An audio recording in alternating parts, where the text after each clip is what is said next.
ఏలియా 7 అద్భుతాలు చేస్తే ఎలీషా 14 అద్భుతాలు చేశాడు. ఏలియా 2 రాజుల దగ్గర సేవ చేస్తే ఎలీషా 4 రాజుల దగ్గర సేవ చేశాడు. ఏలియా 20 సంవత్సరాలు సేవ చేస్తే ఎలీషా 40 సంవత్సరాలు సేవ చేశాడు. విచిత్రం ఏంటో తెలుసా? శక్తికి మించిన సేవ చేపిస్తాను అని అన్నాడు కదా, ఏలియాని వాడుకొని ఆ తర్వాత ఆయన కంటే శక్తివంతమైన దైవ సేవకుని దేవుడు లేవనెత్తాడు.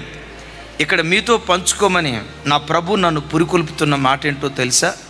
కలుగుతున్న కష్టాన్ని బట్టి కలవరపడకుండా కొంతకాలం ఓపిక పట్టు. ఆ కష్టాల మధ్యలోనే పిల్లలను చదివించుకో, ఆ కష్టాల మధ్యలోనే పిల్లలకి ఫీజు కట్టు. తినటానికి తిండి లేకపోయినా ఒట్టి అన్నంలో నీళ్లు పోసుకొని బెల్లపు ముక్క నంజుకొని ఉల్లిపాయ ముక్క నంజుకొని తినే పేద బ్రతుకైనా కొంచెం కాలం ఓర్చుకో. ఒకరోజు వస్తుంది, నిన్ను దీవించిన దానికంటే నీ కడుపున పుట్టిన బిడ్డలను నీ ఊహకు మించినంతగా, నీ ఊహల్లో కూడా అందనంత ఉన్నతమైన స్థితిలో నా దేవుడు నిశ్చయంగా ఆశీర్వదిస్తాడు. ఒకరోజు నువ్వు అంటావు, నా దేవుడు నన్ను మర్చిపోలేదు.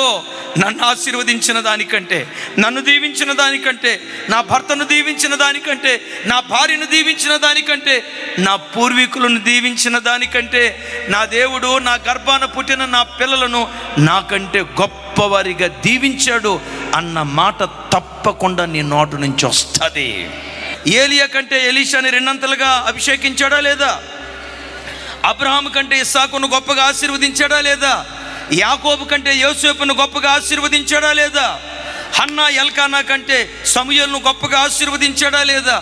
వారి జీవితాల్లో దేవుడు ఏ కార్యం చేశాడో తల్లి, పిల్లల కోసం ఏడుస్తున్న తల్లి, పిల్లల కోసం ఏడుస్తున్న తండ్రి, వారి జీవితాల్లో దేవుడు ఏ కార్యం చేశాడో నీ పిల్లల జీవితాల్లో కూడా నా దేవుడు ఆ కార్యం నిశ్చయంగా చేస్తాడు.